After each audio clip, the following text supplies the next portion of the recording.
Ready? Testing. I'm ready.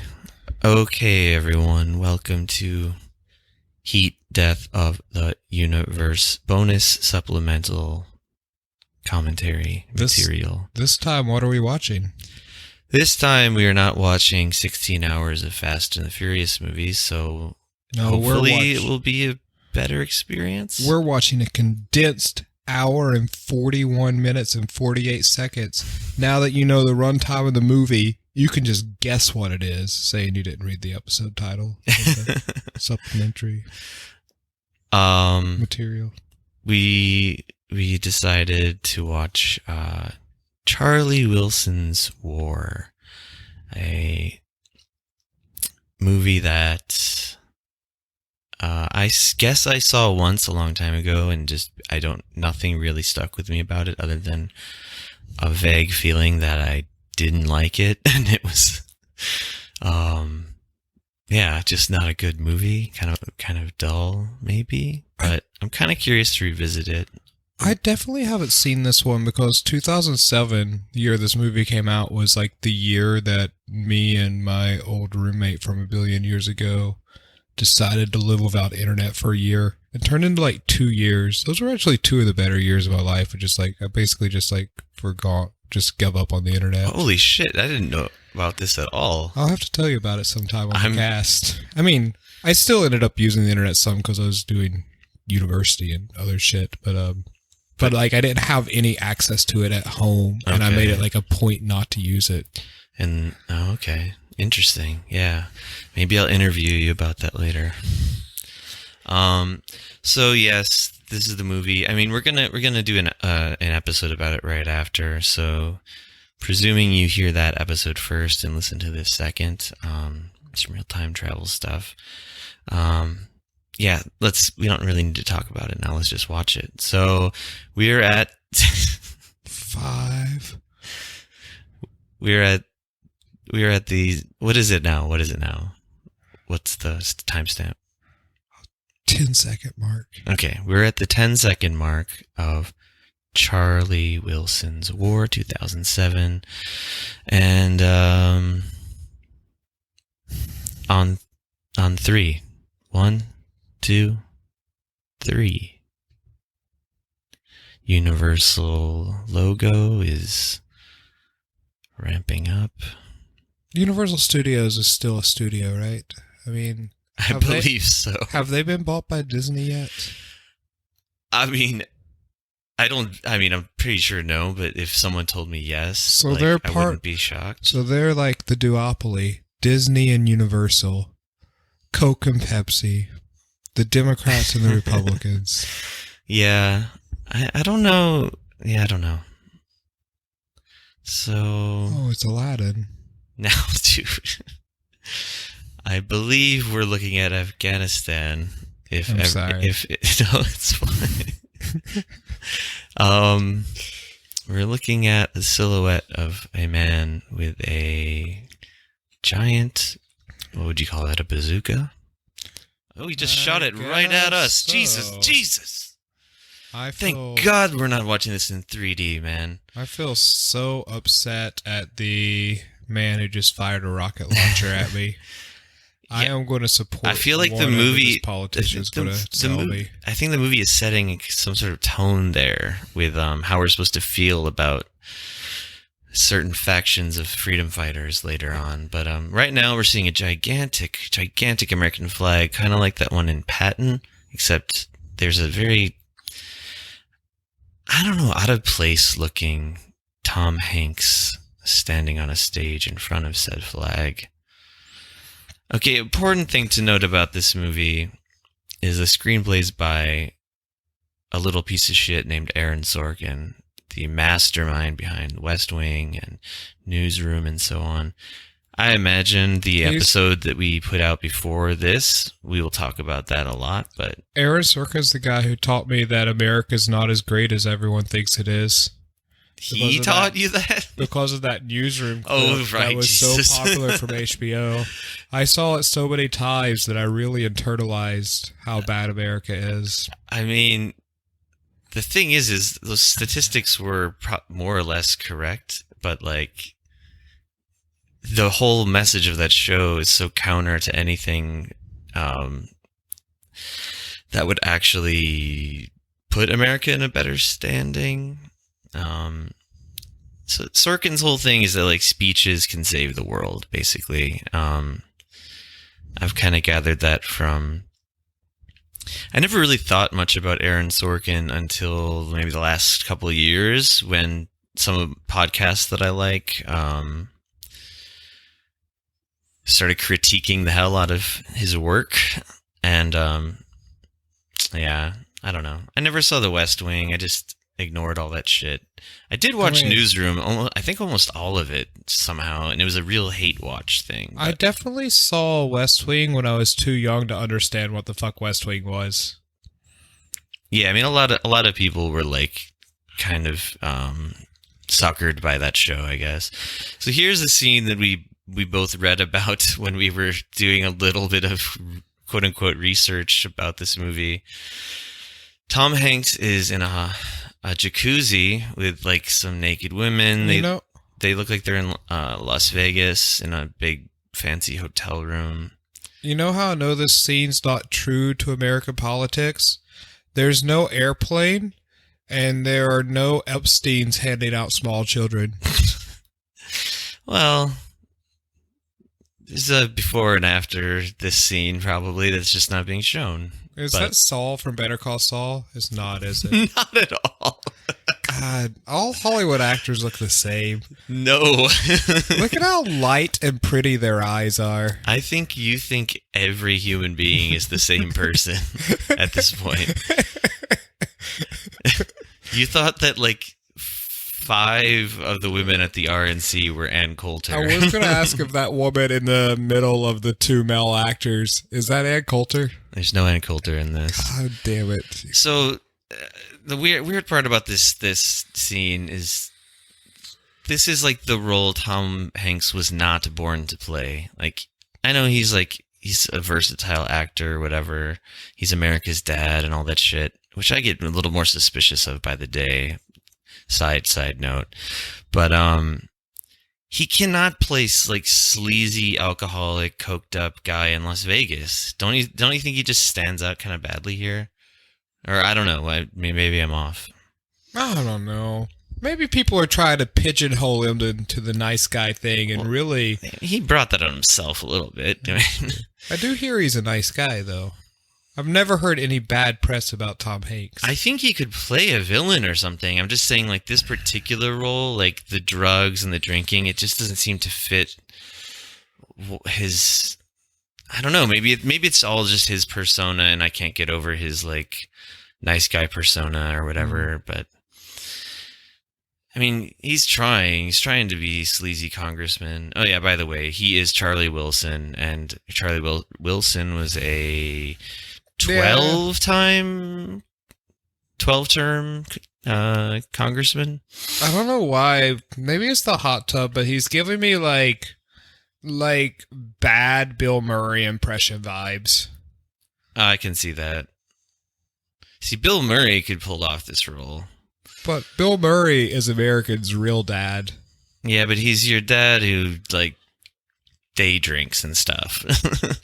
I always wanted one of those dads.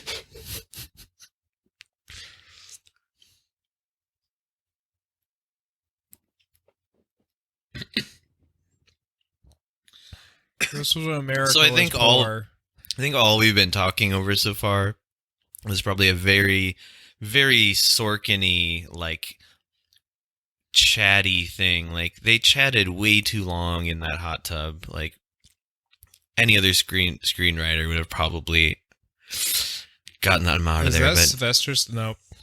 There's a lot of cocaine being done so far, and one like fun trivia fact I read was, yet you never see Tom Hanks do cocaine, even though the real Charlie Wilson, like, famously was a big coke and booze guy. Tom Hanks has definitely done cocaine in his life. Probably, like, not since, like, 1981, though, but yeah, I don't know. Who knows? I just don't believe any of these people These Hollywood people. I would do cocaine if I was Tom Hanks. I was going to say. This is becoming a theme of ours. I was going to say I would do cocaine if I was Tom Cruise. I mean, yeah. Tom Cruise and Tom Hanks are basically the same age, right? Why is Tom Cruise aged so much better? Because he's like a fucking Scientologist freak who probably has all kinds of weird procedures done. If anything ever made me want to believe in the power of Scientology, it would be the youthful small of Tom Cruise. Yeah, but then the counter argument is John Travolta? John Travolta, who's he's been on a crash course for a long time. Did you see that bad mafia movie he was in recently? No, I know all about it though. Yeah, it's supposed to be like insanely bad. That's here's an actress I love. She was Amy Adams. She's great. Yeah, she's most famous for playing Lois Lane, right? Not in my book. She was in movies outside of Cape movies? She was in Arrival, one of my favorite movies ever. Why would you watch that when there were Marvel movies coming out? I mean, can I do both? Wait. Oh, I just noticed Tom Hanks is using what's supposed to be a East Texas accent or something. Some sort of Texan accent. Is that the guy that, not Tom Hanks, but the suited Washington guy? I'm just going to say probably not, but go with your guess. The guy from Austin, Texas, who was trying to be president, and he was in... Beto O'Rourke? Yeah, he looks a lot like Beto O'Rourke. No, he doesn't at all.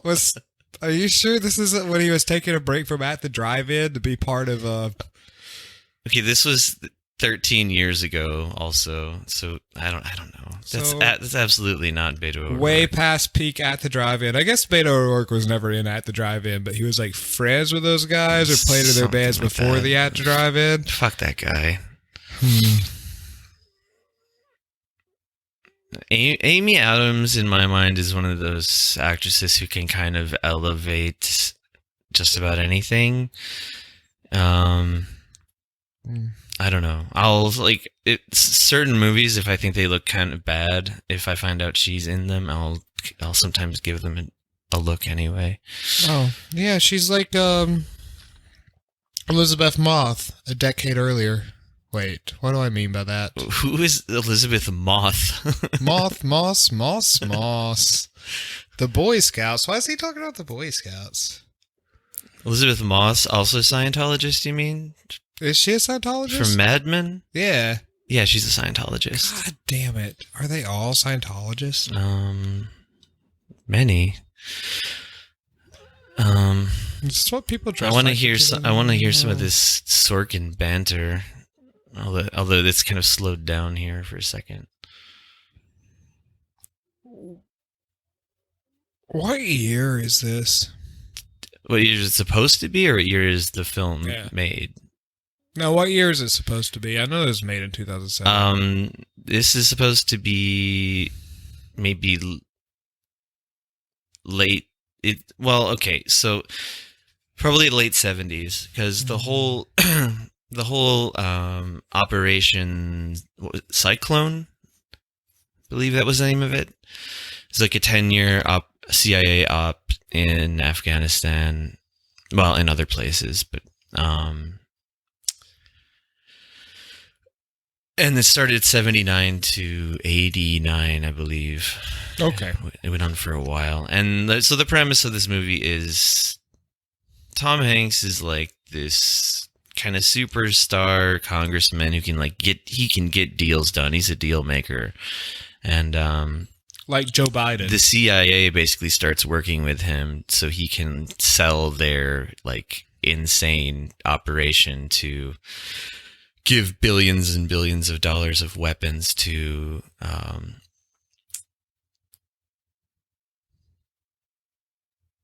man, I don't know if I buy the accent. Do you? The Tom Hanks Texas thing just seems not great to me. I don't know if I do, Josh.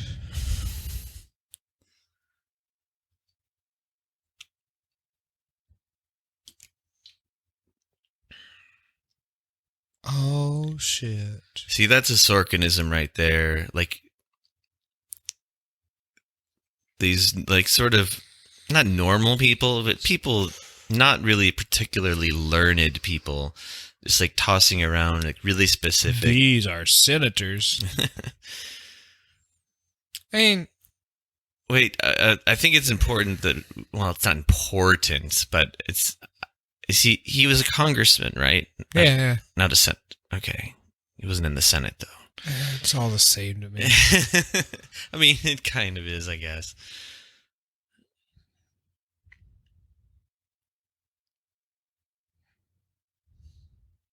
Maybe his accent's not so bad. I don't know. So this... He loves churches.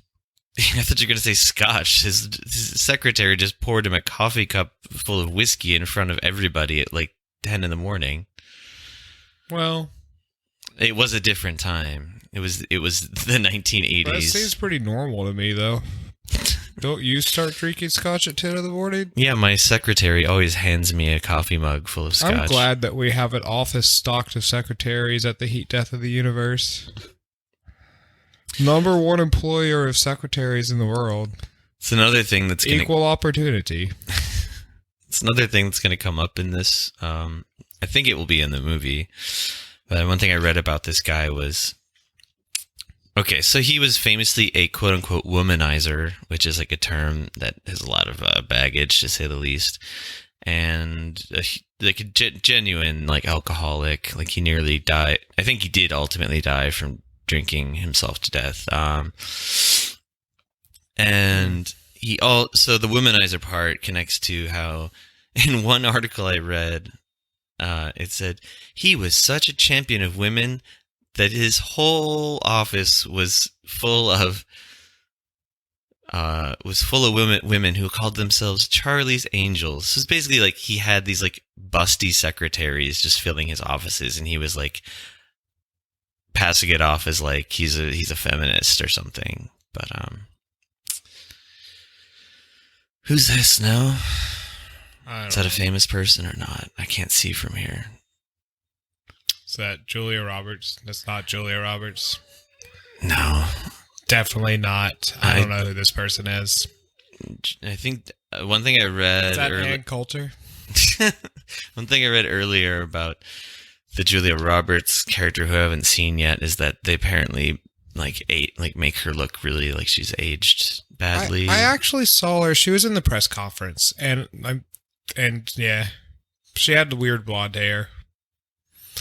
Speaking of Julia Roberts, she was in a great show that I've totally forgotten the name of, but it was directed and written by Sam Esmail from the Mr. Robot guy. Oh, okay. God, why the fuck can't I think of his name? It's interesting, though, because like every episode was 20, 25 minutes, and it was filmed like a lot of the aspect ratios were, instead of being like your standard widescreen thing, they were filmed like a video you would do for an Instagram story. Oh, the show's beautiful, though. And it's about soldiers coming home with PSTD and like weird shit happening. Huh. Anyway, I'll look it up and find out the name and tell you about it. That might be one of my recommendations soon because I think it's one of the best things made in a long time. Damn, that's high praise. She looks like Emily Blunt, but it can't be because Emily Blunt was not really on the scene at this point. She looks a lot like her. Maybe she is. I don't know. Is that Olivia Wilde? No. You are fucking face blind, man. I don't know how you even recognize me. Ever. You're like, hey, Higgy, man. Like, excuse me? I won't lie. There's been many times that I've gotten confused about who is Tommy and who is Keeman when we're being our normal friends. Yeah, they look pretty similar. Whatever.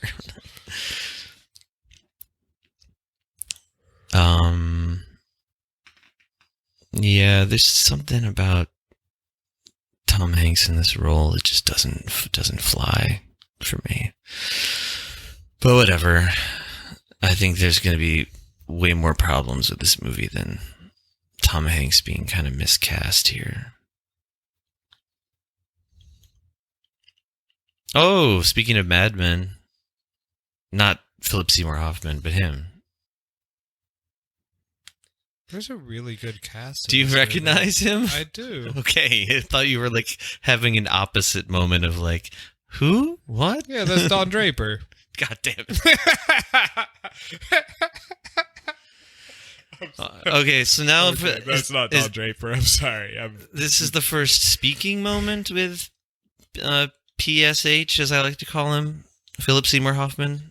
I don't think he did any speaking until yet, right? Yeah, they showed him kind of standing in the crowd in the beginning, but this is the other reason I thought this movie would be more fun than the other one we picked out first, was because this one just has Philip Seymour Hoffman, period, and he's great. I know it's controversial. I'm gonna go out there and say he was a great actor. I loved him. Some good Sorkin yelling dialogue.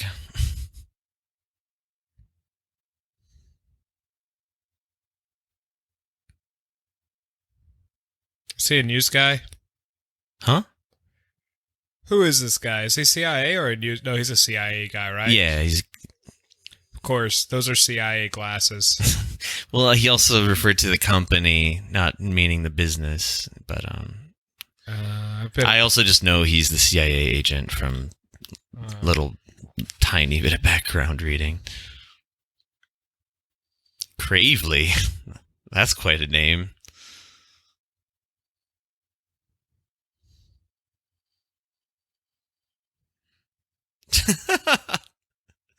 I'm going to say that's a fucking improv line because that's too fun. Aaron Sorkin is just not funny.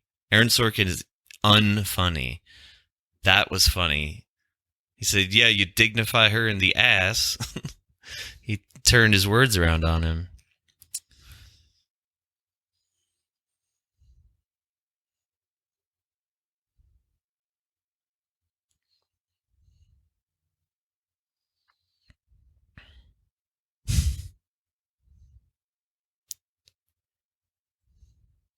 Okay, so big CIA guy fight there. I'm going to say that was totally improv, too. No, because that was obviously breakaway glass, but anyway. I have done that so many times while teaching classes. Just broken a window in a class and been like, listen, you motherfuckers. Do you reenact the like the Big Lebowski scene? Do you see what happens when you fuck a stranger in the ass? This is what happens when you fuck a stranger in the ass, Donnie. Wait, no, not Donnie. What is he? Only once a week. He's a fairly healthy eater. Green beans, turkey, apple pie. Yeah, it's the movies as well. Apple pie. It's that giant thing of soda. They buy each other lunch in the 80s. So 80s. So civilized. I mean, I think he's trying to get something from this guy, ingratiate himself to him. I've really lost a lot of I know the basic outlines of the plot anyway, but it's really hard to pay attention to every detail they're talking about. Because Aaron Sorkin's writing is not good. It's the showy in the worst way.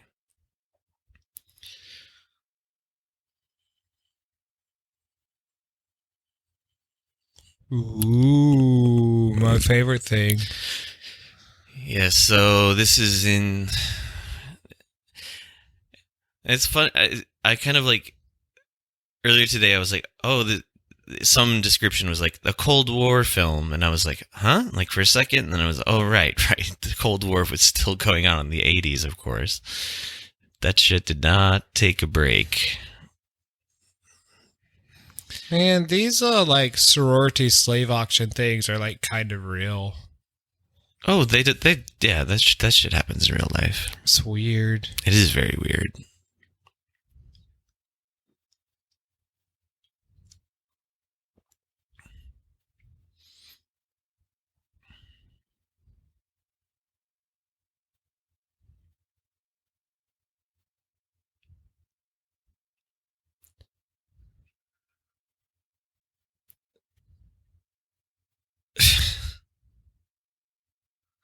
Okay, so it appears the other detail we should make clear is Charlie Wilson was a lifelong Democrat, and in this scene he's at some sort of like ultra right wing fundraiser or something, and here comes who I think is maybe the most overrated actress in all of Hollywood of all time.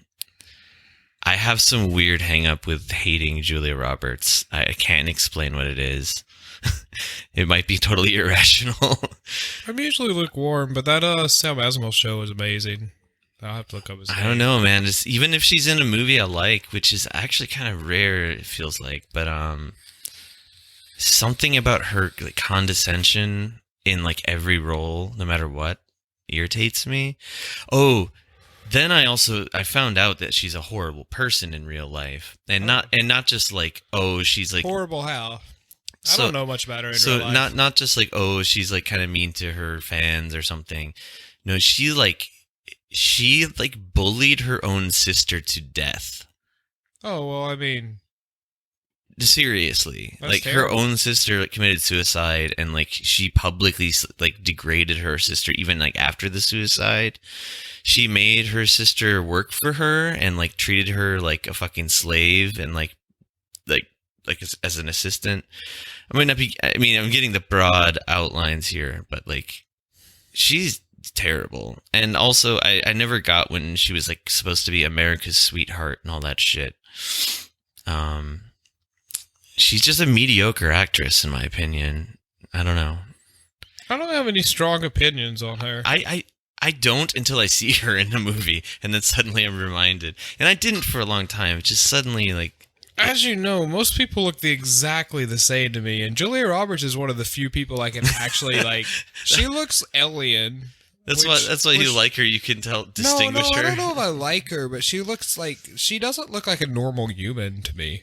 Like, every time I've seen her, like, I think that she looks a bit alien compared to, like... She's got that gigantic mouth. I don't know, but...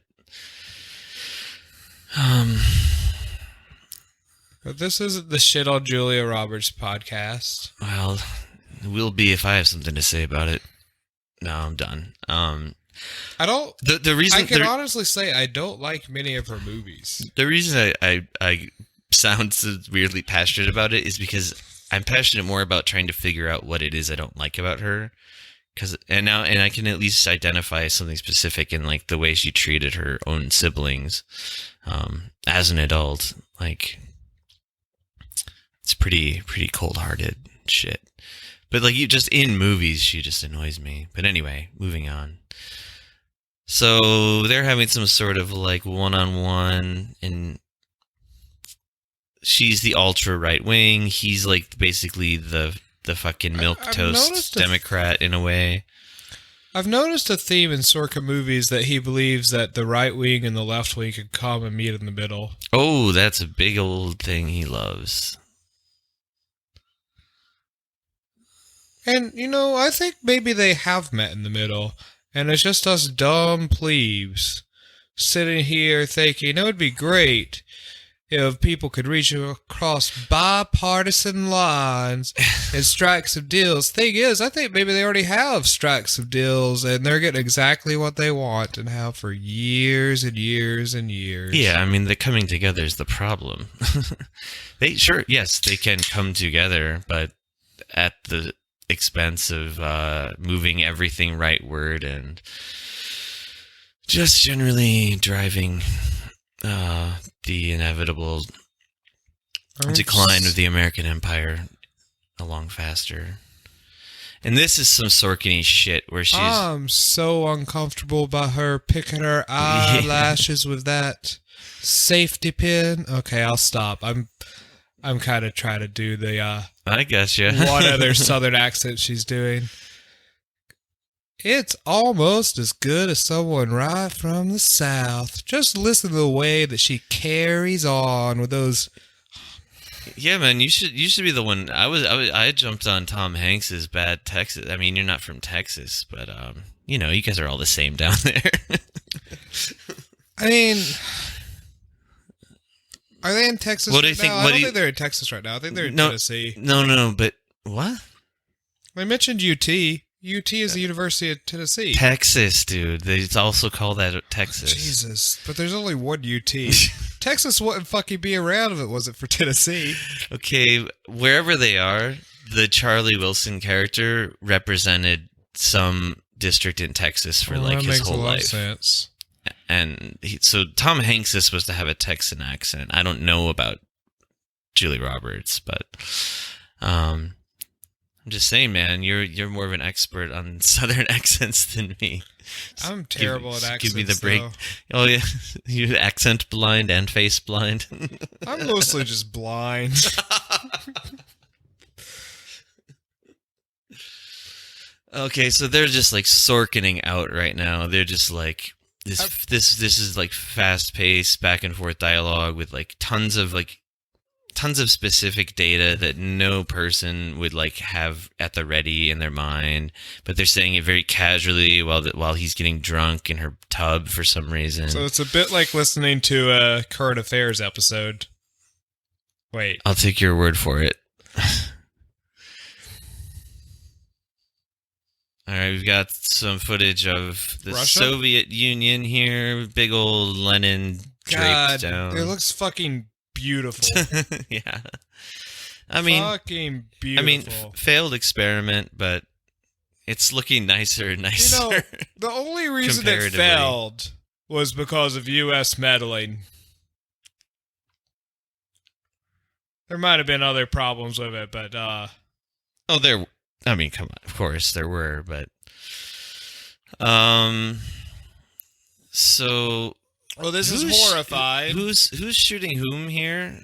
It looks like the Soviets are destroying some villages in what is probably either Afghanistan or Pakistan. So is this movie trying to tell me that it wasn't the U.S. who caused all the strife in the Middle East, but it was actually the Soviets, and we've been there trying to fix it ever since? Yeah, Sorkin was the OG Russiagator. Wow. Okay, so this guy he's meeting here, I can't remember how to pronounce his name, sorry, but he was the real life, he was like a general and then he became like the president, quote unquote. I mean, he's basically the dictator of Pakistan, I believe, for like 10 years before he died. Let's hear how they pronounce. Ah, shit. I know those are the guy. Say his name. We're supposed to just know.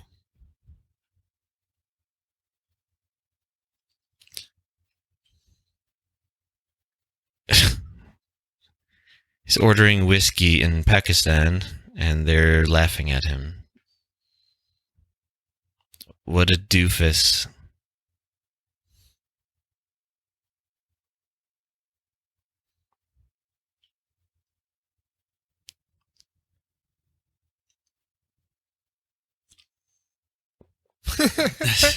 That's actually that was all in the delivery, though. That one made me laugh. No, it was good. That actor's great. The thing is I don't want to give credit to fucking Sorkin for anything, so I'm not going to say the screenplay was funny, but that guy's delivery made it what it was. Just that simple no.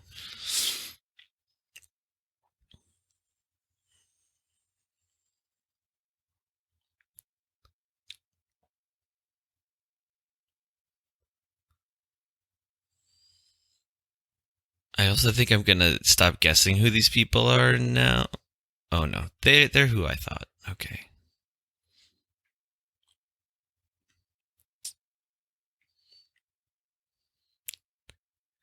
I think in the episode that we will release, I guess concurrently with this episode, we'll probably talk more about all of the important historical shit that gets left out of this film. So I'm just gonna put a pin in that for now. And I'll try to be less of the sensory deprivation Jason that I normally am. What does that mean? Oh, I just occasionally when I don't recognize who different people are, like every woman looks like Ann Coulter. No, man. And every man. That's your thing. Don't ever lose that. Seriously.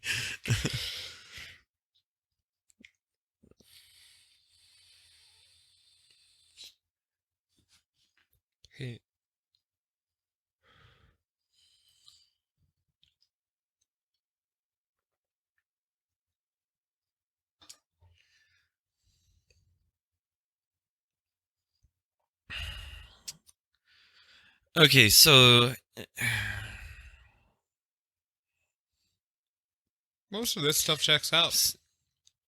okay, then the parts of history that they're paying attention to, as far as I can tell, it's fairly accurate so far in the sense of, but they're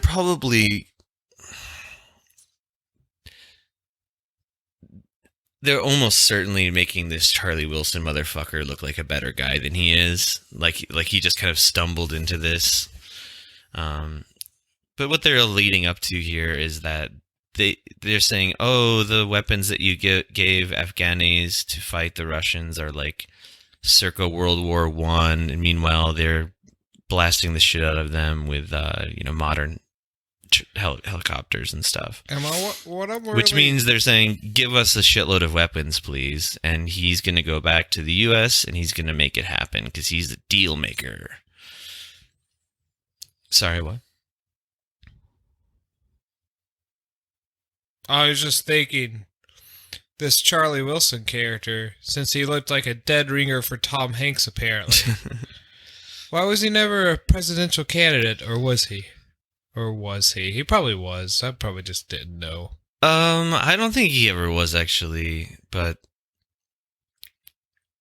who knows? I mean, let's see. He was in office from, I don't got anything in front of me, but he started kind of early. I think this might be like towards the end of his career when this movie's happening. I think. I don't know. I'm gonna actually try to have some facts on hand here.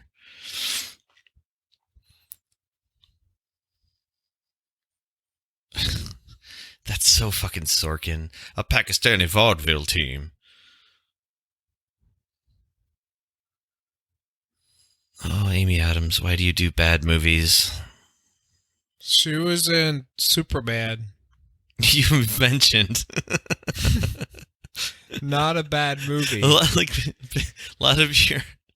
It has that. So, I think on at least 3 of the what is this 6, 7 episodes you've mentioned the Batman versus Superman like as if it's the end all be all. I'm gonna watch the movie soon. Driving in the desert. They're driving in the desert now. It's like Star Wars. Yeah, just like Star Wars. I'm fairly excited for the Dune movie. Speaking of shit. Because Denis Villeneuve is one of the best directors we've got these days. That is also part of it. He's going to make it a 2-parter, I believe, because he's not going to make the mistake Lynch did and try to pack it into one movie. The trailer was leaked and it's really good. Oh, really? I haven't seen that yet. I got to check that out. So, what is the point of this sort of following them traveling along scene? I don't know. But is he going to check out Afghanistan now? Is that what this is? I mean, I don't know. I don't know why he would need to. He basically said to the Pakistani leader, because it's a movie and we need to see. We need to see. Oh, okay. They can't just be said in Sorkin speeches. This is to show like starvation amongst the people in this area. And this is also, I believe, to not to really like whenever I think of a movie that shows the horrors of war, like I think the movie that did it best for me is probably Grave of Fireflies, which is a fucking cartoon, but is that an anime? It sounds like an anime title. It's like Studio Ghibli, but it's not a Miyazaki movie. It's from I want to say it came out in Miyazaki, you mean? Miyazaki, yeah. I want to say it came out in 1981, but it's basically about just Japanese orphans during World War II, and it basically just follows a bunch of kids in World War II whose dads are off to war, and it's really sad. Like That sounds like a big old downer. I imagine it's a bit like watching Schindler's List, is then you're just going to like sit there and be like, fuck, humanity sucks. Sorry, there was a scene in this movie a minute ago where a mom or just a woman was trying to get a bag of rice, and I was thinking of that movie where the two kids are like trying to ration out a bag of rice, and they're down to like eating a grain of rice a day, and it's just like, oh, Jesus, this is fucking heartbreaking.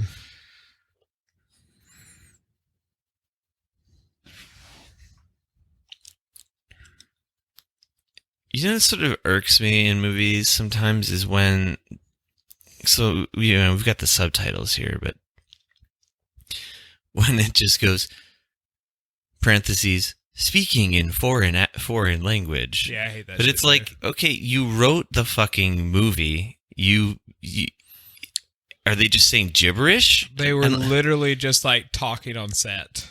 Like, just quick translation. Like, it's not even like a long thing. And I mean, I don't know. It's like just a little pet peeve of mine that I notice a lot. It's like, but I don't know. I mean, this is also maybe not the professional subtitles. We're not paying for this shit, by the way. I proudly say that. Come get me, FBI. I advocate privacy and piracy. I'm a piracy sort of dude. So anyway, this Charlie Wilson, he was in office from 1967. Sorry. Wait. Yes. No. Okay, he was a like congressman in the U.S. House of Representatives from 73 to 96. But then he was like a local representative, of course, before that. But basically, he had been like a politician since the 60s. Looks like early 60s.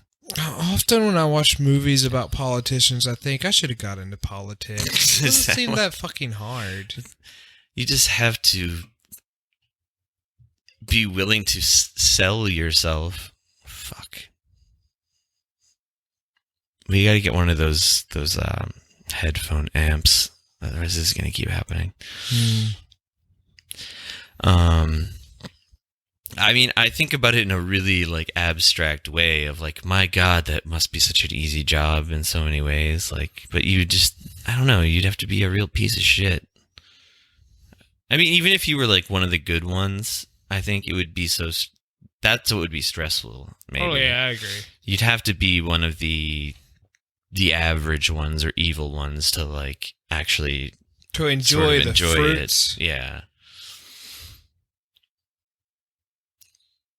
But like the amount of hours they actually put into like legislating and doing the work they're meant to do, like, is so little. I mean, supposedly what they spend most of their time doing is like just calling people and trying to get money for their next campaign. But like, if you're good at your job as a politician, you just got like a pipeline of like, you know, various interest groups like funneling money to you all the time.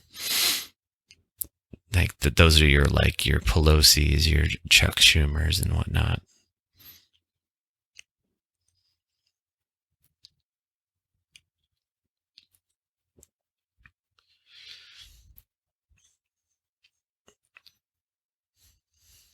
Oh, what I was going to say earlier, when they showed that the scene of the people like being oppressed and trying to get the rice, is obviously like, it's supposed to put us on the side of like, yeah, give these people some fucking guns so they can take out those evil Russians, right? So then that also is supposed to put us on the side of Charlie Wilson. Like, the fucking real guy, he lived like just long enough to go to like the movie premiere of this movie. Like, he was seen until like, I think he died in 2010 or something, it said. he was just thought of as like a great democratic, like liberal guy, like his whole life. Let's see why that might not quite be the case, but I don't think they're going to show us too super clearly in this movie. But where the fuck is Philip Seymour Hoffman? That's all I keep thinking. I mean, he was a womanizer. People like that, though, right? I mean, that makes him cool in America. Maybe in 2010, Jason, but times have changed. Also, doesn't that term like always throw you off? It's so weird. It's a very, like, it should be a more bygone era term, but, like, you still kind of see it now and then, like, used as if it's normal. It was used as if it was normal, like, when this movie came out, when they would, like, do the quick summary of Charlie Wilson. They're like, he was a great politician, great at negotiating. He did have a reputation, you know. They kind of, like, lightly wag their finger at him, like, as a bit of a, he liked his scotch and he liked his women. I mean, it's obviously you and I, we're not like chastising the vices. It's just the way that, it's just, I don't know, it's the hypocrisy, which, like, whatever, that's everywhere. All right, there's P8. Why do I keep wanting to just call him PSH? I want it to seem like I'm buddies with him. PCH. SH. Wait, what? Philip Seymour Hoffman. Oh, no, I was talking about PCH. What's that? Just my fuck up that I don't want to admit. Okay, so this is getting at the whole thing I was talking about how his whole office was just staffed by like attractive women, I guess. Charlie's Angels, as they, I guess, called themselves.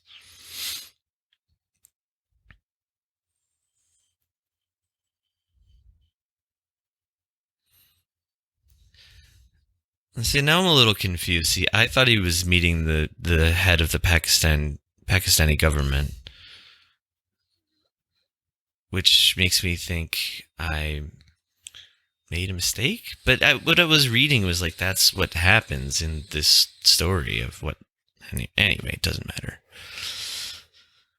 So now Philip Seymour Hoffman, CIA man, is meeting with Tom Hanks, congressman, and they're having a little Sorkin short walk and talk, but now they're sitting down almost.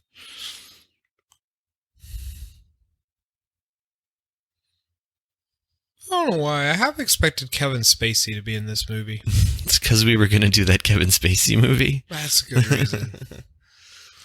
This guy's reminding me of the Kevin Spacey character from that Netflix show. Oh, yeah. I mean, they have the same kind of bad accent. Yeah. That foghorn, leghorn shit. But I guess the Netflix show... I do declare. The Netflix show, he was supposed to be like a sort of like representation of Bill Clinton, right? He's like, yeah, basically. Him and his wife... They were supposed to be the Clintons, I think. Yeah, the sexier Clintons. At least the wife. How could there ever be sexier Clintons? Impossible. They have a threesome with their Secret Service their guy. bodyguard. I remember. I watched that. I watched part of that show before. I'll admit, sort of ashamedly, I watched the whole fucking series, even the one without Kevin Spacey. No, I stopped after season 2. I didn't dislike it, but I kind of it was like a compulsive hate watch in a way. Like, I mean, it wasn't like the production was fine, like the writing was fine. It wasn't like a Sorkin style thing, which you might expect it would be, but it got really old after a while too, because it was just like once they reached certain, like, you're never gonna watch it, right? You don't care if I spoil it. Yeah, I don't care. It gets so absurd towards the end where like he orchestrates like this insane series of events that makes his wife the vice president. So he's the president and his wife is the vice president. And they're both just like ruling with an iron fist, and like they do all this dirty shit. And then when they had to like kick him off the show, it was just all focused on her being president because he voluntarily like resigns the presidency, but it's all part of his big plan to like join the private sector. And he's like, with you as the president and me as this like billionaire guy behind you, we can control the world. Like, makes sense. Yeah. I don't know. I just couldn't stop watching it. Every time the new one came out on Netflix, new season came on Netflix, I'd be like, oh, fuck, I know I'm going to watch it. And I would watch it. She's famous, right? The brown dress person? Not to me. I don't know. She might be. I don't recognize her. I have no clue. Yeah, I don't trust what you think looks familiar. She's not Ann Coulter. Good call. You're learning.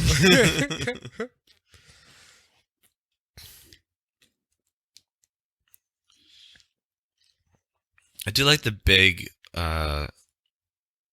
map on his wall. I have a huge map right here. It's rolled That's up. been not on my wall for like 3 years. I'm gonna put it up one day.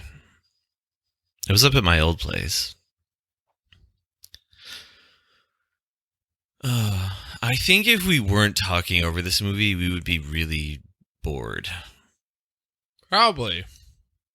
It seems a bit slow moving at this point. We're about like 50 minutes in as well. Politics aren't the nicest or funnest of things. Lots of calling people. Lots of trying to get money into your campaign. Yeah, that's the thing is I started thinking about, because like when we recorded the episode, I kind of wanted to like recommend a good movie about politics, and my mind went kind of blank.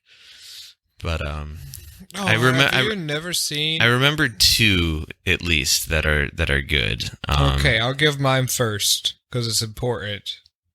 So the Clone Wars, the second Star Wars movie, I didn't even think about that. Really goes into how the downfall of the Jedi happened. It's a very taut political thriller. There's not like an insane scene where Darth Vader kills a bunch of children. That's normal. No. Frolics around a field with Natalie Portman, with whom he has zero chemistry, and she usually elevates movies. And they ride some weird cow beast in that field. Do you remember the scene I'm talking about? I didn't see that movie until like a year ago. Like that, I had ignored it for so long, and I finally watched it, and it was like it. And I always heard it was the absolute worst one. It's literally it's actually the first and only movie that I saw in theaters and walked out halfway through. Good for you, man. I was so mad, or the movie was terrible. Great political movie though. Yeah, as far as political thrillers go, like All the President's Men, fuck off. Give me Attack of the Clones? Clone Wars. Is it Clone Wars or Attack of the Clones? No, Clone Wars is the TV show. Yeah, Attack of the Clones. It's Attack of the Clones. Yeah, Jesus. Those movies are comically bad, though, upon revisiting them kind of recently. Maybe it's been done to death. I can think right now, the top of my head of like we're not going to do better than the Red Letter Media guys. Well, I was gonna say I can think of like at least 3 podcasts that have done prequels commentaries. But what if we only do the Clone Wars? Or sorry, Attack of the Clones. God, I don't know if I can handle watching that movie again. To be honest, I think I could if with enough. It has been a long time, though. I did watch. There was a internet. Oh, I'd have to find it. It's been pulled from the internet so many times, but some fairly good film editor had spliced together all 3 of the prequels into one like coherent 2 hour and 30-minute movie. And me and Colin sat down and watched them all in one day. The 2 hour and 30-minute cut of the 3 prequels, and it was like actually watchable and a full story and like pretty good. Weird. And like I guess it was sort of an internet project. People were like, the problem with the prequels was like with the original Star Wars movies, Lucas had an editor, or I guess there was like more pressure on him to actually edit good movies. Yeah.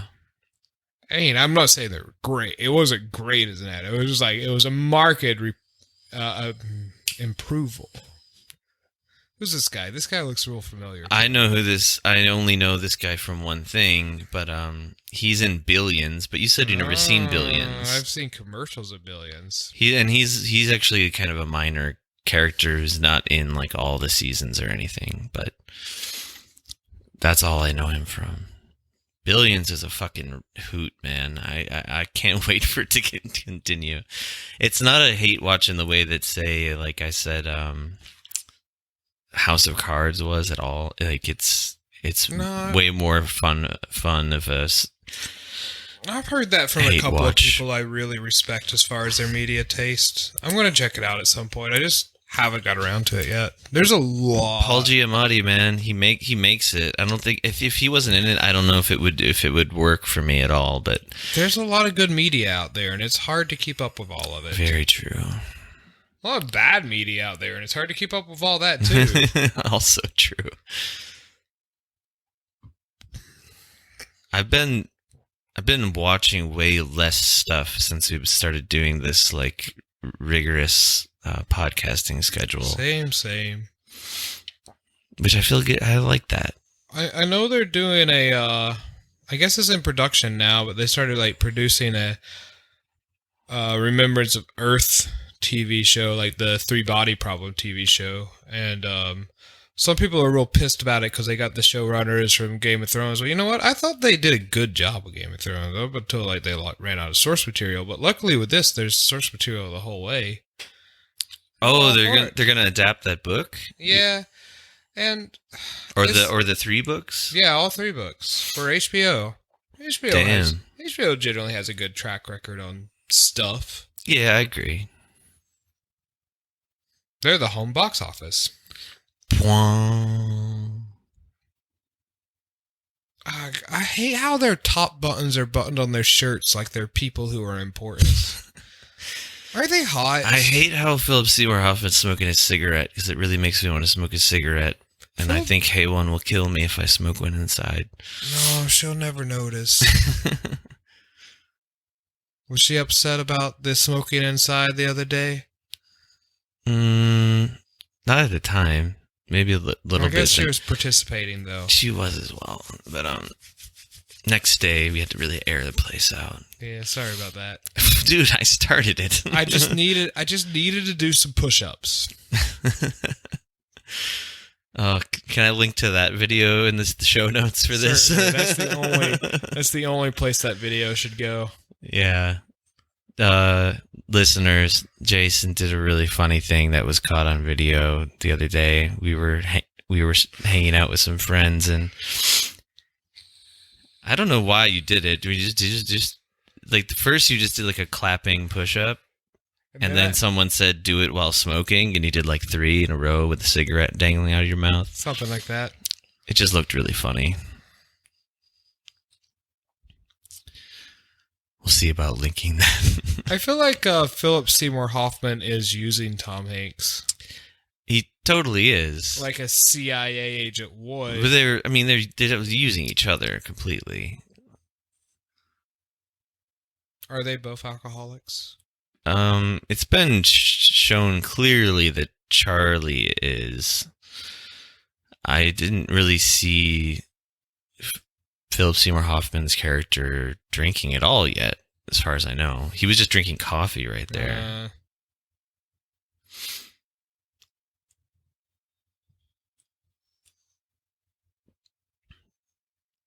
His name's Gus. Okay, I guess we can call him Gus. No, fuck that. He's Philip Seymour Hoffman. I met a guy named Zvi from Israel when I was in Nepal. We became friends for like 2 weeks while I was there. He was a good guy. Self-professed poet. Nice guy. Not a Zionist.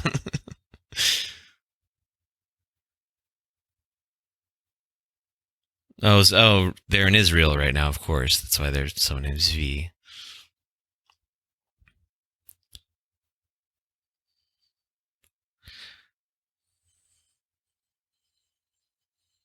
Okay, I'm going to talk about this like on the actual episode, but I did read a a critical review of this movie, and it said that one of the problems is they don't even mention Saudi Arabia, Israel, and somewhere else. I forgot. But they just mentioned all three of those. It right now. That's what I'm saying. So, but I think the context is not what they were kind of mentioning it offhand. Sorry for the belch there, folks. I should have not called more attention to it. Edit point, edit point, edit point.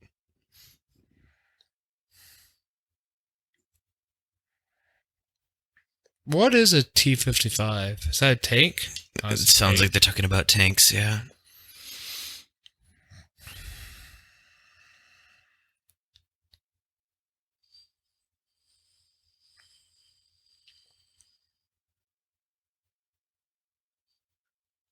Oh, is this all a fucking psyop?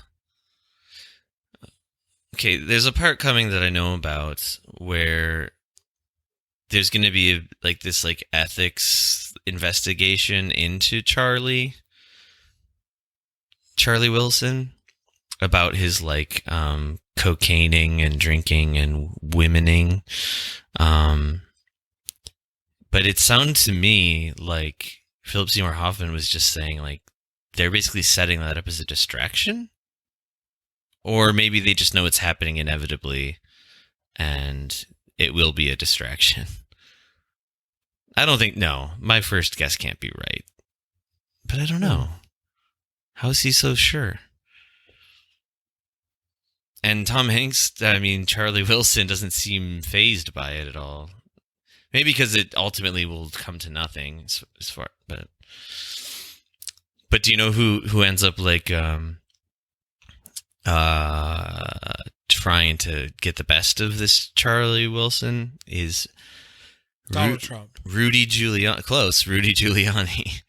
When Rudy Giuliani was still the real enemy of the people. He was I don't know what he was. He was district Mayor attorney. Of New York or something? No, before that. This has got to be the late 70s. Right. Or early 80s at best. And I don't know. When I saw the name Rudy Giuliani, I laughed because I remembered you saying he was Drew Carey when we watched the RNC thing. They look a lot alike. Yeah, they're uncanny.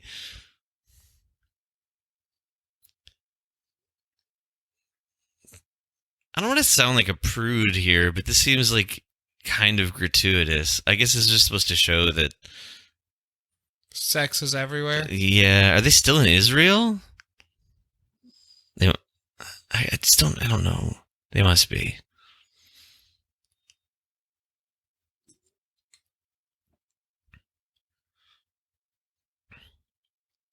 Oh my God.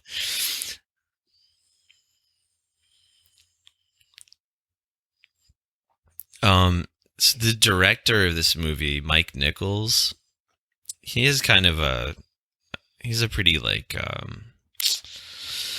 what's the word he would use? I'm not going to say a great career necessarily, but he's well known, but in a way that I didn't really know much about him until I looked him up today. What else did he do? He did, fuck, I can't remember. Well, first he was in the comedy group way back in the day in the 60s, Nichols and May. I know about that. Yeah, he was Nichols in Nichols and May. Okay. And then he I think he did at least one legitimately good movie. I'm trying to remember. I actually just got to look it up.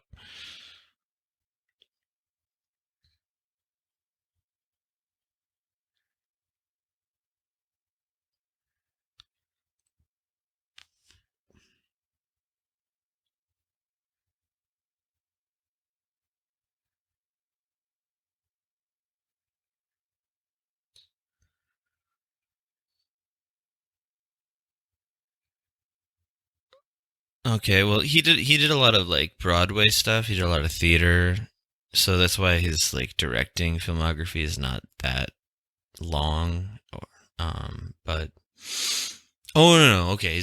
Maybe his best movie is probably Who's Afraid of Virginia Woolf. Okay. He did that was like his first. That was like what um That was his rise to fame. yeah, I whatever. believe so. Yeah, he was the director of that, and I mean that was what year? That was I think in the 60s, 66, something like that. Oh, he also did The Graduate, which I've never seen, and I just don't really care to see. Oh, The Graduate's big. I should have known who he was. Well, it's big, but I'm saying I've never seen it, and I just don't feel like I'm missing anything. Like, I enjoyed it. Is it that good? All right, maybe I should watch it. I mean, it's just like this is the Graduate podcast. The Graduate's a good movie, though. I mean, there's a reason it's in like the film canon. Okay, it's worth seeing it at one point. It's just one of those movies where like you feel like you know the whole movie already because it's so ubiquitous. Maybe your life's at a point now to where it's not like, I don't know if it's worth watching at this point. I mean, I like it, but I saw it pretty early, so it was good for the time that I saw it. Yeah, I mean, I think it's a good movie. It's not a bad movie. I'm sure it's a good movie. I'm just saying I don't have a huge. It's better than this movie. Well, this movie sucks. Oh, and the sad thing is this was Mike Nichols' last movie. Oh, that's a shame. Yeah.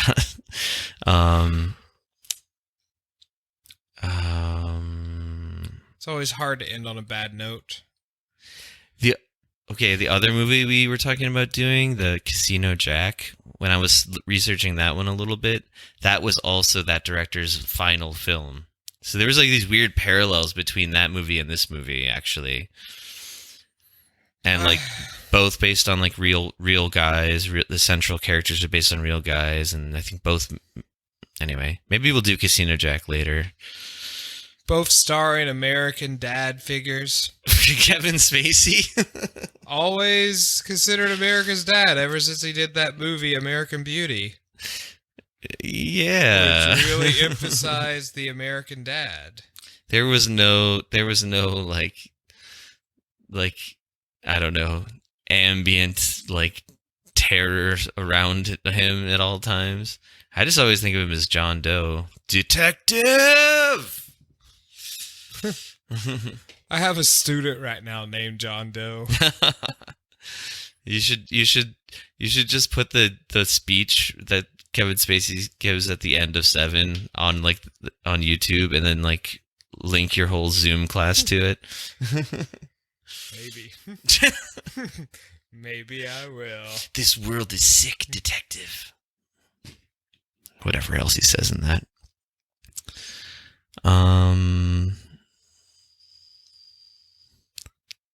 What else did Mike Nichols do? Looks like a lot of crap, to be honest. Oh, wait. Okay, so Who's Afraid of Virginia Woolf, The Graduate, those were back-to-back, 66 and 67. So he started off pretty hot. He did Catch-22, which I've never seen. I mean, I know it's like a famous book. Looks good. Is the movie good? I haven't seen the movie. I think there's a couple movies of that. He did... Oh, okay, here's a funny one. He did the movie Wolf. Do you remember the movie Wolf with Jack Nicholson? I never saw it, but like... If I ever saw it, I saw it at a point in my life where I wasn't able to like conceptualize it. If that makes any sense. Well, it's like a really bad movie. I haven't seen it. I've never seen it, but I just know it's terrible. Did it come out Before Jack Nicholson was the Joker, or after he was the Joker? Right after, and Michelle Pfeiffer was also in it, which it was kind of like Catwoman and the Joker like uniting. And I've never seen it. I've just heard people like break it down and make fun of it, and it sounded like really bad. Here's the other big one. Primary Colors. Do you remember that? I do. I never saw it though. There's like some interesting backstory to that movie where like the guy wrote the novel like anonymously, and it was supposed to be like a no holds barred look at the Clintons, and like it turned out to just be like, if I'm remembering right, it turned out to just be like still kind of pro Clinton propaganda, even though it kind of criticizes them. And they don't, and like the characters have different names and shit, but it's like so obviously the Clintons, because it was, and then it was found out that the guy who wrote it like worked for the Clintons. But I believe he came out later and said like defended them and stuff and whatever. But yeah, that was Travolta as Bill Clinton, basically.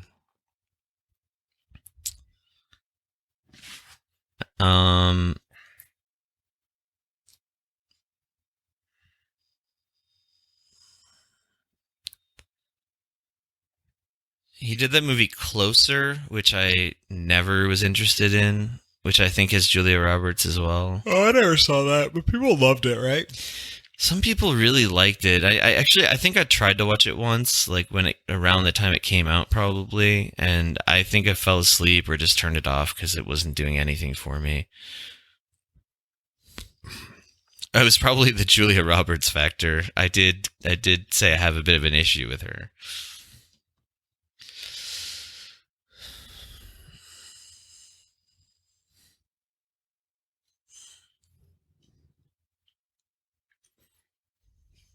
Speaking of,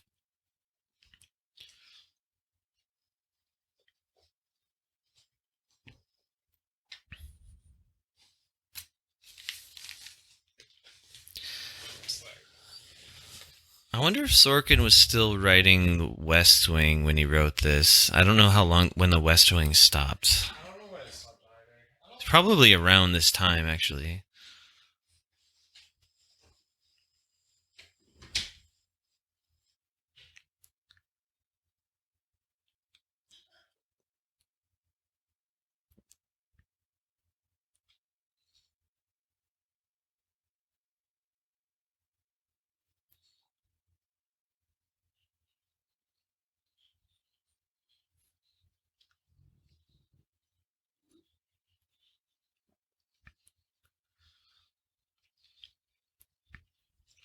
Oh, there's Giuliani.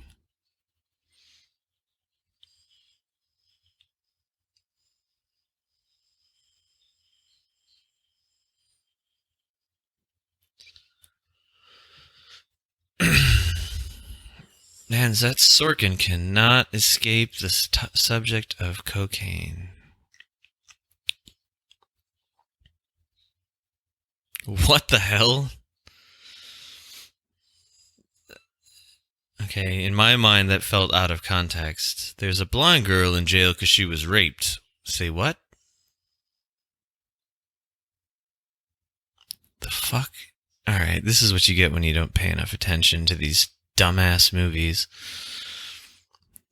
Everything seems a bit out of left field at this point, which is probably the best way to watch a movie this boring and bland.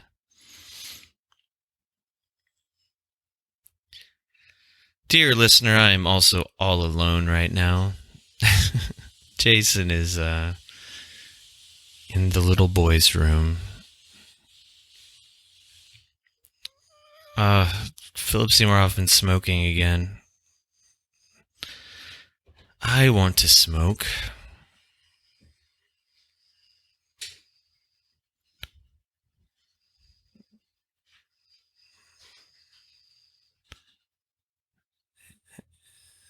In fact, I might.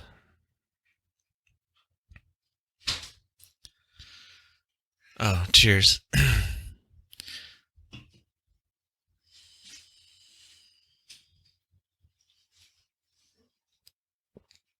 Okay, Jason, you've missed basically nothing. They brought in the whole angle of Giuliani investigating Charlie Wilson. They're trying to like see. It sounds like such minutia. Big bad Giuliani. Giuliani was like having his investigators like talk to all the limo drivers around the area to see if they would like testify to seeing Charlie Wilson doing cocaine, and I guess none of them did. So an important question: would you like a song Bossock pollock chip? They're made of fish. Sure, I'll have a fish chip.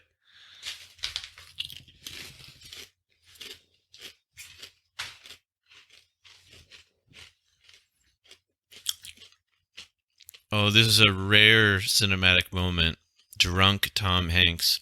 He's been drinking this whole movie, but this is the first time he's actually playing drunk, I think. He just called his secretary jailbait and double high-fived her. That was funny.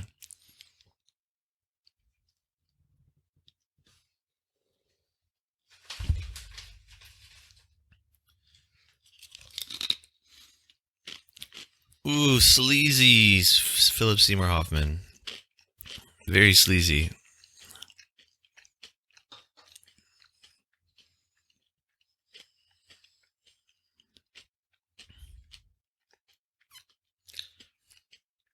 What the fuck?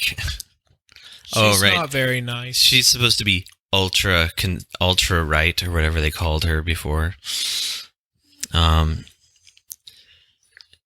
right, Jason, you gonna give some riveting commentary here while I take a quick step away? All right. Well, we have a school happening in the camp right now. The kids are learning their letters. We have Julia Roberts wearing a hood. We have Philip Seymour Hoffman looking a little hungover. I think I'm supposed to feel very guilty about the refugee camps, and I do. But like the way the movie's doing it is like annoying me because there's like all these famous people in the middle of the camp, framed by the camp. Like the camp's looking at them like, oh my God, are they going to fix all of our problems? These big bad Americans are just going to fix everything. And they're sitting there talking. But what I'm surprised is the people in the camp are just like, God, fuck these people. Why are they here again? Everything just fucking gets worse every time they're here. You don't get much of that. Holy shit, that was the lady from Murder, She Wrote. Oh my God, the lady from Murder, She Wrote's in this movie. That's crazy. I thought she had died by this point. God, This shit's so sad. Like, they should have known not to make a movie about this. Why don't you just say who everyone looks like? What?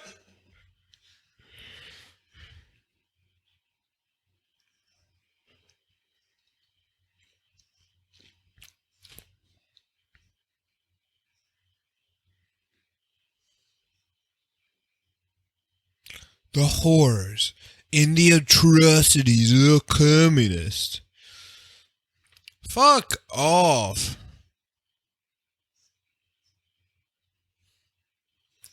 God is my...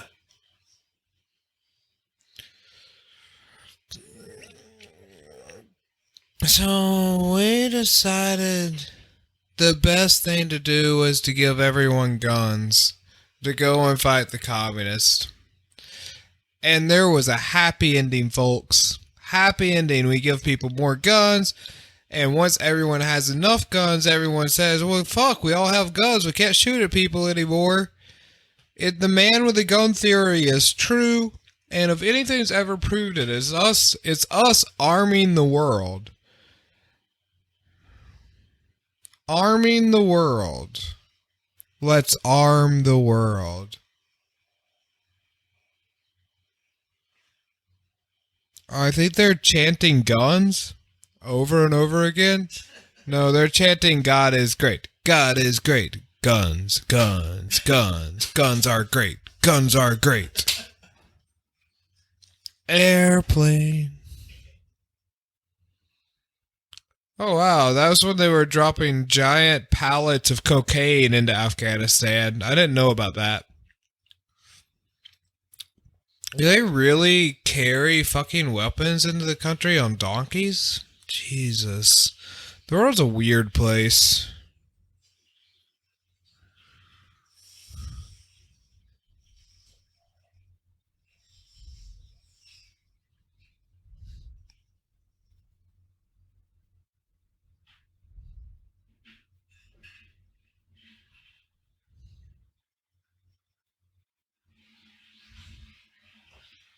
I think Tom Hanks has been smoking too much lately. This movie's fucking sad. It's terrible, but knowing that just a minuscule part of all this shit's still happening makes me so damn sad. Josh, it turns out that arming people and spreading guns throughout the entire world is not the answer to violence. You gotta be kidding me. It sounds crazy. I mean, I was always about that American policy of give every American a gun. That way every American's afraid to fire a gun. But it turns out there's probably better policies out there. I heard you saying they were dropping in a pallet. Sorry, I don't mean to just. Oh, run they past just that, but there was a scene of a helicopter that dropped a pallet. was it cocaine or was it heroin? It didn't. It was probably heroin. It was inconspicuous because it just looked like a giant, like a truck-sized trash bag of white powder. I'm saying heroin. If it's involving Afghanistan, it's likely heroin. That's a good point. I wish one of those pallets would land beside my house. A pallet of raw opium? Yeah, why not? I'm sure I could find uses. Cookies. Ramen. You gonna put out a cookbook, 101 opium recipes? I'm sure it already exists, but yes. I don't know if people cook with opium. Maybe. I never thought about it. I think usually people like to kind of get it down to its essence and then ingest it. That's a good point. I could be wrong. Maybe I haven't chased the dragon enough.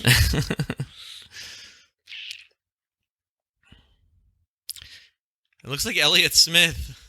Oh, now it doesn't. When his head was turned down for a second, he looked I thought that was the guy that played Darth Vader's son for a second there. Who? Adam Driver. Oh, okay. That's not Darth Vader's son. Wait. Oh, I mean, Darth Vader, Luke Skywalker's son. Shows what I know about Star Wars. I never claimed to be a Star Wars person. Man, I'm a fucking weeb. These fucking helicopters are really loud on the mix. Doesn't he look like Elliot Smith at certain angles? I just want to say, helicopters are very loud in real life, Joshua. And this is so, are they gonna so real. Are they going to blow the helicopter out of the sky?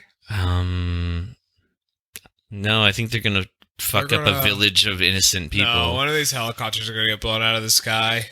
It's going to cause a lot of problems. Just to notice that look, they translate the Russian, but they didn't translate the Arabic earlier. Oh, well, the rocket launchers don't have the No, I think this is going to be the turning point here, where the Afghanis get the upper hand a little bit. Yeah. And see, now they're so pleased with those U.S.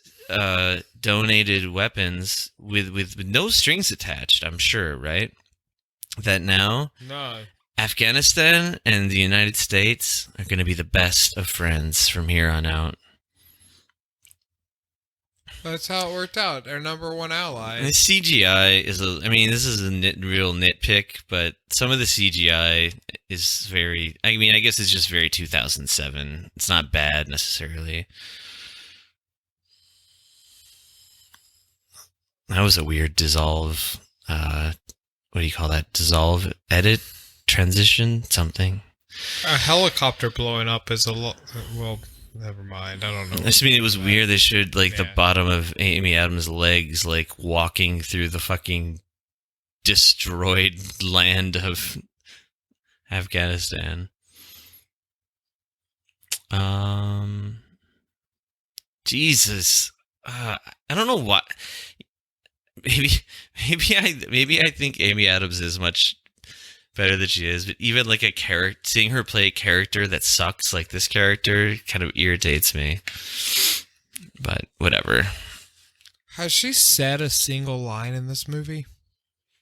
A few things, but she didn't get much witty banter from Sorkin's screenplay. Do women ever get witty banter in Sorkin's That okay? If I'm gonna talk about Aaron Sorkin, I can't do it without giving a lot of credit to another podcast called The West Wing Thing. One of the co-hosts is Dave Anthony from The Dollop. Do you know that podcast? I know the West Wing Thing, but I've never actually listened to the West Wing Thing. The Dollop is like way more popular. I've heard of the Dollop too. I also haven't listened to the Dollop. I haven't either, but I've been meaning to forever. But I do listen to the West Wing Thing, and it's really good. And the other host, I just can't remember his last name, but his first name is Josh.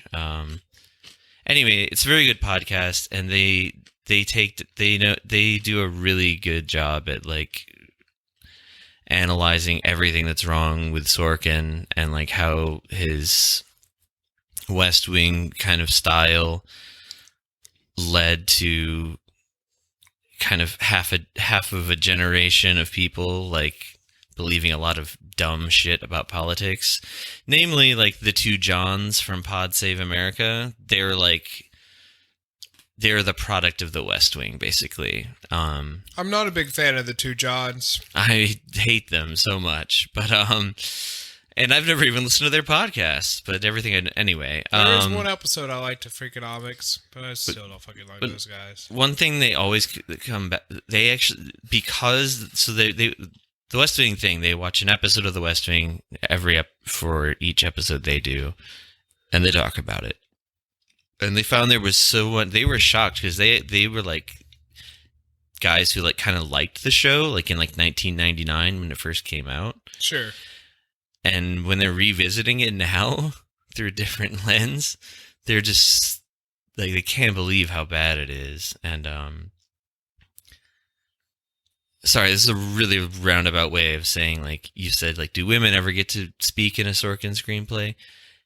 Not much, and when they do, like it's really diminished, or like it gets belittled by like the male characters. So they have actual like segment music for the misogyny rundown, and basically every episode they do, they have to cut to it at some point. I have not really watched The West Wing, or if I have watched The West Wing, I was like so young that it didn't matter to me. But I have watched the first season of The Newsroom, and I just remember big reporter guy got all these great like speeches and got to tell us blah blah blah blah blah. These things are wrong. I'm doing the integrity thing. I'm a real reporter. But like he had the smart reporter girlfriend who always just seemed to be shut down almost instantly. Yeah, that's Sorkin. Fucking hated that about the show. It's Sorkin's thing. Like it's not just like a once in a while like. But and like weirdly, that's probably one of the least objectionable things about his writing, to be honest.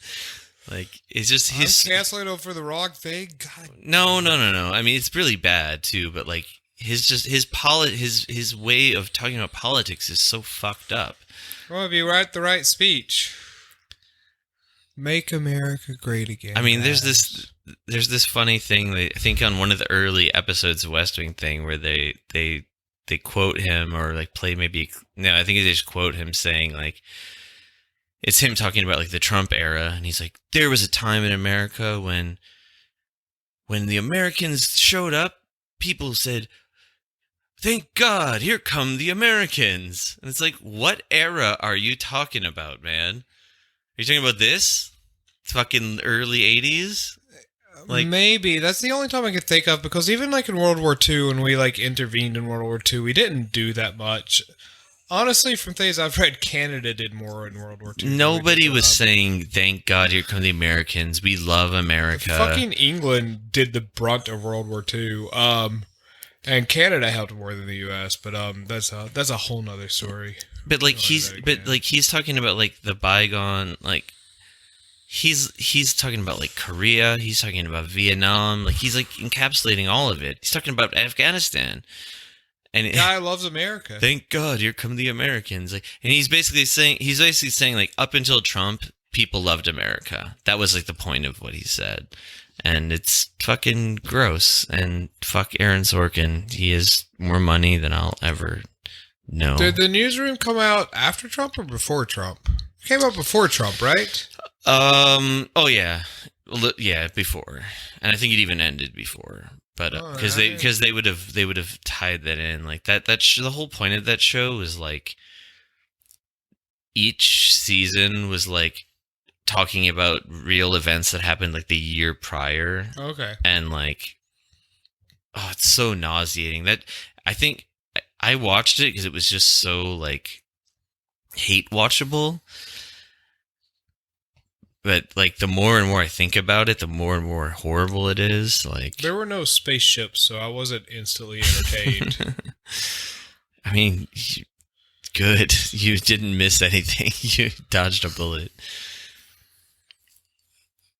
I mean, I do hope that the West Wing thing guys cover that show eventually. They keep saying they're never going to do it because all their fans keep saying, please cover the newsroom. And they're like, well, we're watching, like, they're trying to go through like all 7 seasons of the West Wing. So, I mean, crazy. I had no clue there were 7 seasons of the West Wing.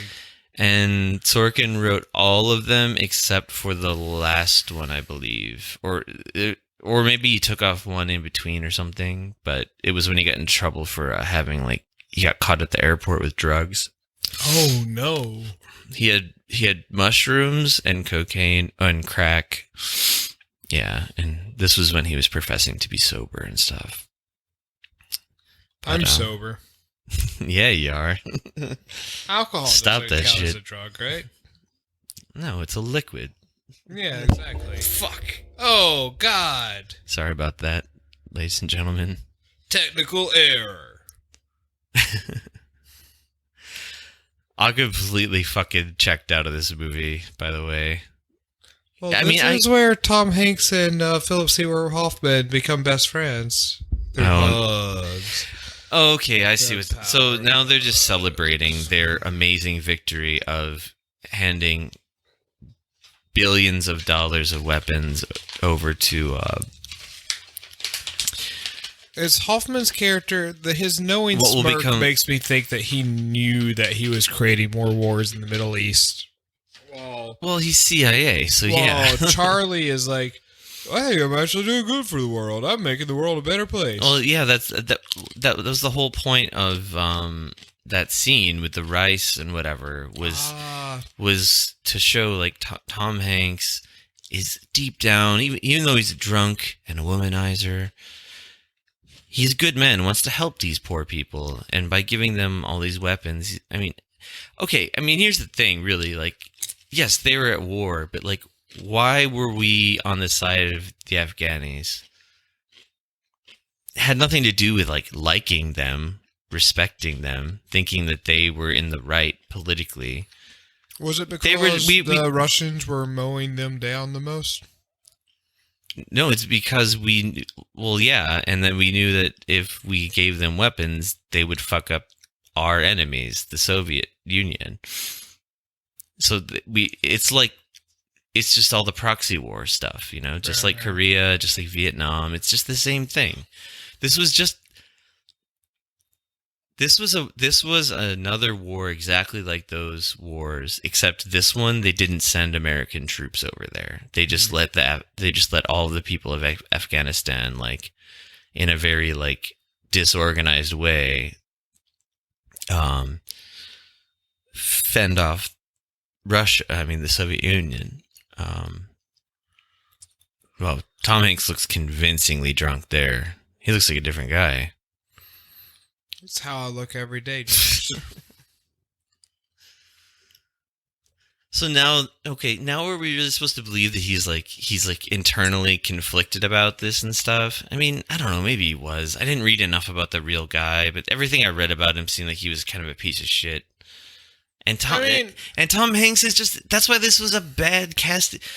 Don't think he's a piece of shit just because he enjoyed drugs, alcohol, and women. That's not why. I know. No, this is making me, because, okay, this is all full circle, right? I'm weirded out by the right-wing, I'm sorry, I'm interrupting you, but the right-wing, left-wing love story thing, was that, like, shoehorned in? I'm sure it happened in real life, but I fucking hate it. What, him and Julia Roberts? Yeah. Yeah, it probably weird. Did, but it's just, he was like a horny fucking guy. I don't know. I mean, I don't know. Also, he was, like, unprincipled, it seems to me. Oh, yeah, I remember reading about this. Okay, think about that. The way they end... Oh, right. Maybe we should save this for the episode. I think we should. So, this is the movie. Let's look at the credits for fun. Why not?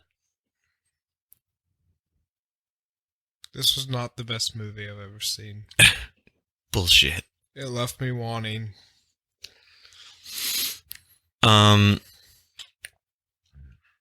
My God. If you want a good movie to watch, have you ever heard of Samurai Cop? That's a good movie. I've definitely heard of and seen Samurai Cop. And Samurai Cop 2 with Tommy Wiseau. One of the better movies ever made. The second one or the first one? The first one. Yeah, the second one sucks because I couldn't even finish the second one because it was like Sharknado. It was like trying to be too self-aware. Too on the nose. Well, it was just totally self-aware. It was like, this is a bad movie. Look, we got the room guy. Like, it was just too stupid. But the first one, like, that was like a classic, like, canon. I think it was canon. A canon film.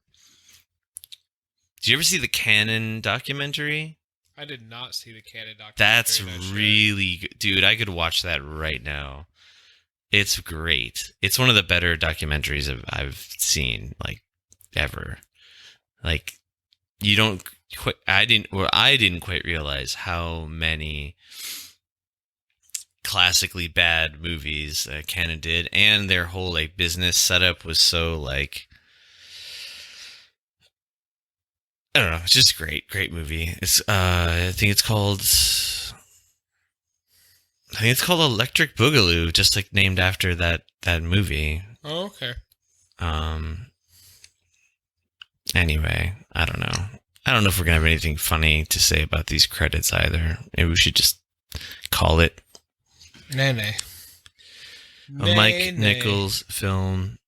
Last film by a director who's, I don't want to call him a legendary director, but, you know, he had some... The Graduate's legendary. Yeah. Okay. So he had some good credits. I guess maybe he is on like a sub level legendary director. And this was the last thing he did, which sucks. I'm glad it's not the last thing that, say, Philip Seymour Hoffman did. Yeah, or Tom Hanks, too. For God's sakes. Tom Hanks is fine. I mean, Tom Hanks has that one movie, his first movie, where he's making fun of Dungeons and Dragons, and that always fucking kills me because I fucking love Dungeons and Dragons. Tom Hanks' first role was in Mazes and Monsters, which was like a Christian propaganda film to tell people that Dungeons and Dragons is devil worshipping. I didn't know that. That is where Tom Hanks got his fame. That's funny. And for a long time, I had a beef against Tom Hanks for that very reason. But I think Tom Hanks is actually a fine actor. Like everyone else, I gushed over his stupid Mr. Rogers movie, so... I didn't see it. It's good. Mr. Rogers is cool. I didn't see the documentary either. Mr. Rogers was the coolest Republican to ever live. Better than Abe Lincoln. Now I kind of want to see it just so I can shit down Mr. Rogers' fucking throat. He just wanted people to be happy, man. What was his... They probably don't even get into his politics, right? He was just he was. Was he a fiscal conservative or something like I think that? that he was old enough to just be like, fucking, I voted for Abe Lincoln when I was a kid, and I will vote for Abe Lincoln until I die. Okay, cool. I mean, he's old. Yeah, I mean, of course, I grew up liking Mr. Rogers too. There just seemed to be almost like all of the hype around that documentary. I was like, It was all based around that in New York Times profile of him, and like from a I'm sure PR perspective, I think Mr. Rogers like literally just kind of lived the life of someone who was like kind of semi perfect. I'm sure there was dark shit in his closet. I was gonna say it's the same way I feel about Tom Hanks. Is like, there's no way there isn't something fucked up in there. It's just we might never know about it until long after they're dead or something. But it's fine though. I do think that and I don't mean like monstrously fucked up like an Epstein thing. I just mean like if you go back at all these credits, I just noticed something in these credits that I want to reverse for just a second. Yeah, go for it. Because I don't think I've ever seen this in credits. Not too far.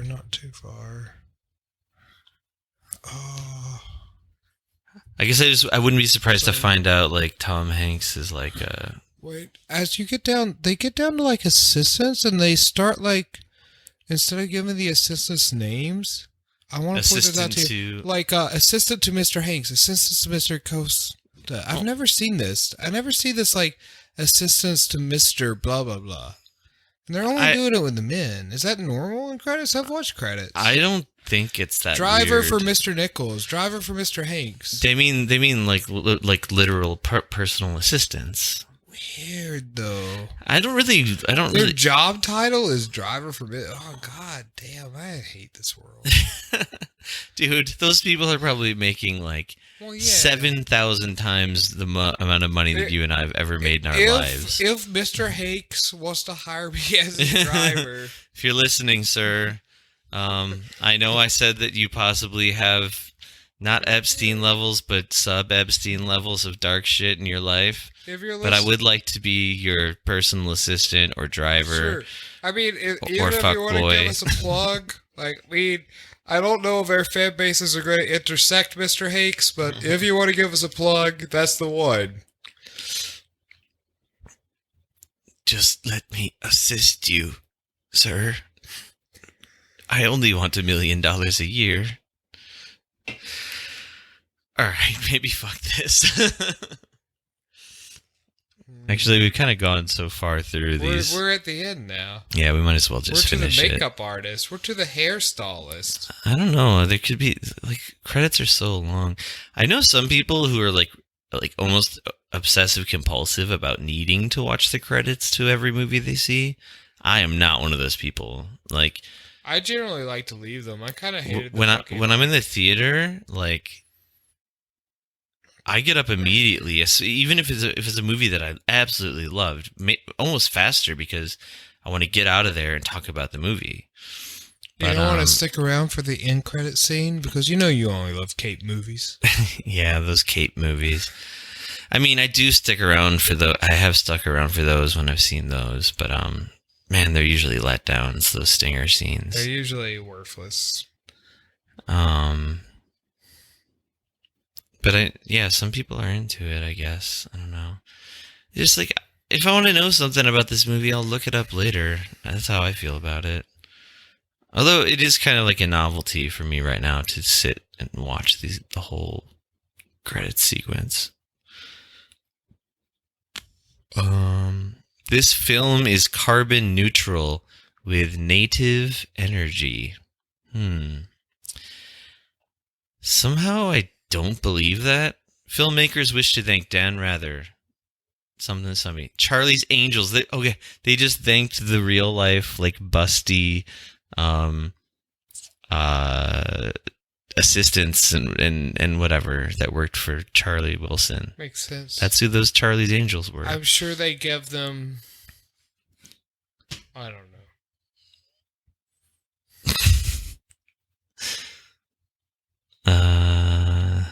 looks like we're there. Goodbye, movie. This Charlie Wilson did not live his life a quarter pounder at a time. I knew you were going to say that. But he did live his life a quarter line at a time. Touche. I'm going to hit stop now.